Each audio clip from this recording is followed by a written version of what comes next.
కీర్తనలు 54. దేవా, నీ నామమును బట్టి నన్ను రక్షింపుము. నీ పరాక్రమమును బట్టి నాకు న్యాయము తీర్చుము. దేవా, నా ప్రార్థన ఆలకింపుము. నా నోటి మాటలు చెవిని పెట్టుము.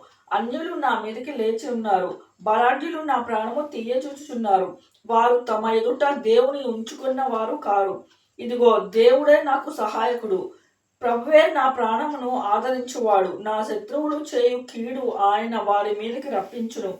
నీ సత్యమును బట్టి వారిని నశింపచేయుము. స్వేచ్ఛార్పణలో అయిన బలులను నేను నీకు అర్పించదను. యెహోవా, నీ నామము ఉత్తమము. నేను దానికి కృతజ్ఞతాస్తుతులు చెల్లించుచున్నాను. ఆపదలన్నిటిలో నుండి ఆయన నన్ను విడిపించి ఉన్నాడు. నా శత్రువుల గతిని చూచి నా కన్ను సంతోషించుచున్నది.